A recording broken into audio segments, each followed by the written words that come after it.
Mes chers abonnés, bonjour, bienvenue sur ma chaîne Rosetta Bassetta.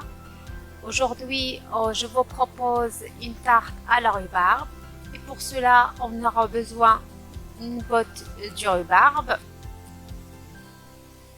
Il y en a beaucoup qui connaissent pas la rhubarbe, donc c'est comme ça. Et on peut faire beaucoup de choses avec la rhubarbe. On peut faire les tartes, on peut faire la confiture et aussi les compotes. C'est super bon.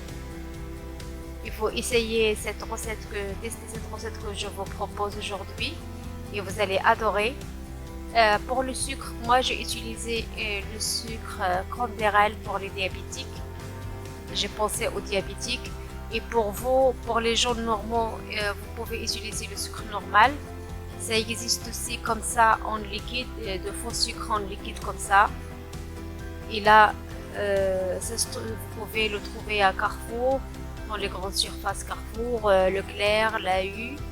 Ce sucre-là, il supporte la chaleur de 1000 degrés. Là, on aura besoin aussi de la crème épaisse 20 centilitres, 3 œufs et sucre vanillé. C'est Candérel aussi que j'ai utilisé. Il a la même goût que le sucre normal. Moi, j'ai utilisé que ça. Donc, voilà. Pour vous, vous pouvez utiliser le sucre vanillé normal et la pâte feuilletée. Là, on va commencer à éplucher notre tige de rhubarbe. Ça s'épluche normal comme les autres légumes, comme les cardes. Il faut bien les nettoyer, si vous connaissez. Il faut bien le nettoyer, voilà, bien comme il faut. Ça s'épluche facilement en plus et ça prend pas de temps. Et quand on va finir la quantité qu'on a, on va passer à la coupe. Pour la coupe, on coupe des moyens morceaux. Ça. On va finir la quantité qu'on a et on va étaler notre pâte feuilletée. Voilà. Là, c'est presque fini. Voilà.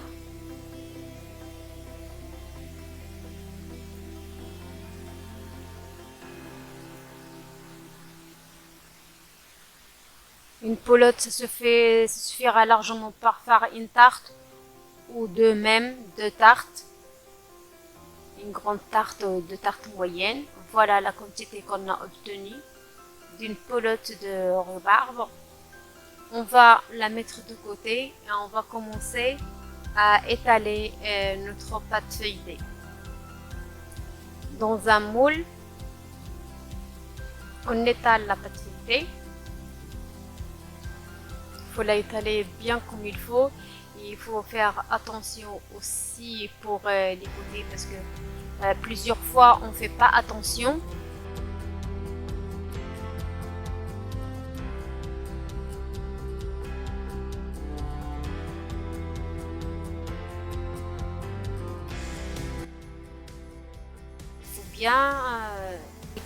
Il faut bien étaler et faire attention, comme je dis, aux côtés. On va couper le reste de papier qui reste.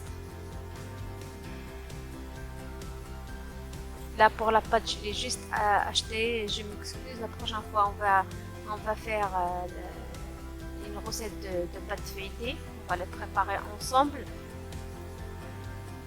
Pour aujourd'hui, c'est juste comme ça. Et on va la piquer partout. Pour vous, mes chers abonnés, si vous avez le rouleau qui pique la pâte feuilletée, vous pouvez l'utiliser. C'est rapide et efficace. Pour les gens comme moi qui n'ont pas le rouleau, il y a la fourchette et ça suffira. On va la piquer partout sur les côtés, au milieu, partout pour que ça gonfle pas. Parce que si ça gonfle la pâte, c'est pas bon. La rhubarbe, elle va se renverser. Donc il faut bien piquer comme il faut la pâte. Voilà.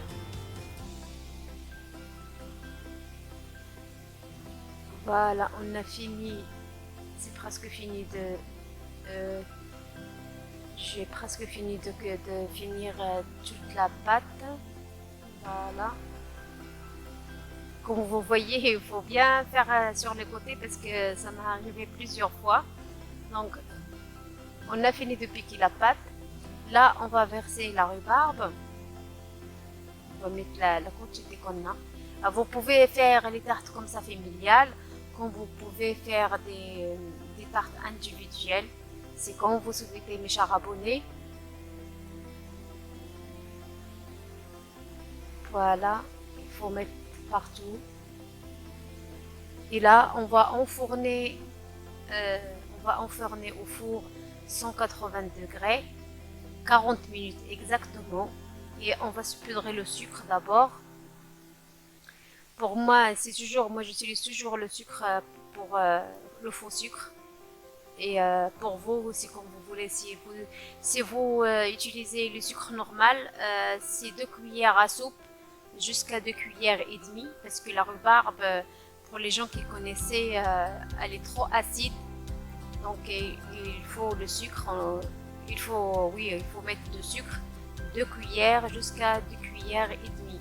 Pour moi, pour les gens diabétiques qui utilisent du sucre candérel, 2 cuillères, ça suffira, 2 petites cuillères, ça suffira. Moi, j'ai pas mesuré, je les maîtrise parce que ça fait longtemps que j'utilise ça.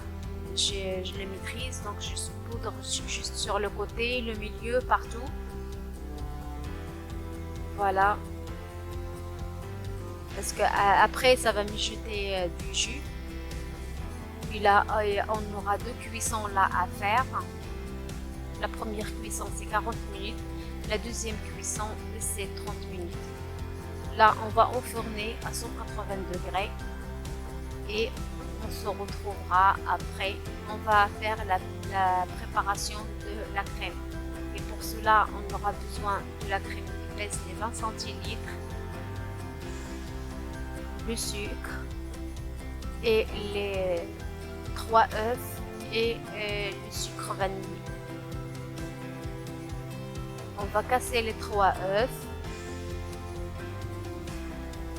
On va bien les mélanger. Voilà, on mélange bien.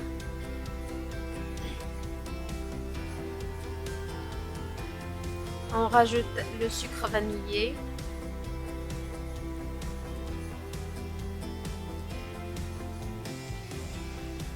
Le sucre vanillé.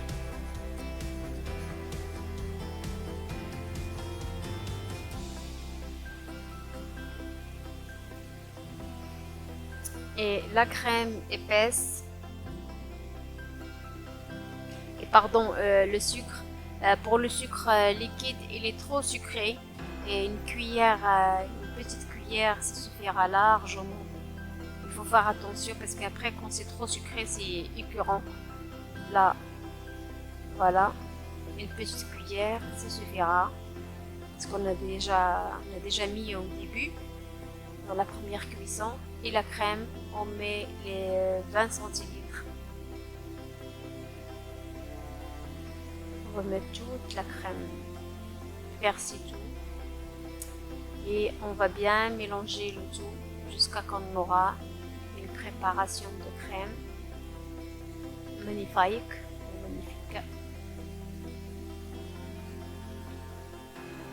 Voilà.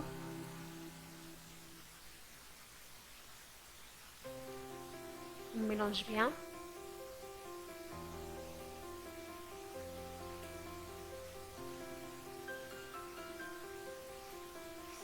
On mélange bien comme il faut. Et on va la verser dans une carafe ou dans un verre. Comme ça va nous faciliter de verser sur la tarte la crème. Là, je pense les 40 minutes ils sont écoulés. On va sortir notre tarte. Vous allez voir la première cuisson, elle est déjà cuite. Voilà. Après 40 minutes, voilà notre tarte. Alors on se met à ça. et on va verser la crème. Moi je l'ai mis dans une carafe pour faciliter la tâche. Il faut mettre surtout les côtés, les rebords, voilà, partout au milieu. Voilà, ça doit être délicieux ça. Moi j'adore la tarte à la rhubarbe. Avant je connaissais pas, j'aimais pas même la voir. Il y a une copine qui m'a fait goûter ça depuis chaque saison, toujours les tartes jusqu'à la fin de la saison. Donc j'espère que vous allez tester cette recette. Là on va enfourner 20 jusqu'à 30 minutes, ça dépend du four. Après les 30 minutes, voilà le trop tard avant de la sortie. Donc j'espère que vous a plu. Si ça vous a plu cette recette, n'hésitez pas de faire like. Et si vous n'êtes pas abonné, abonnez-vous pour que vous recevez toutes les nouvelles recettes. Je vous dis bon appétit. À la prochaine recette et la prochaine vidéo. Je vous dis au revoir. À la prochaine.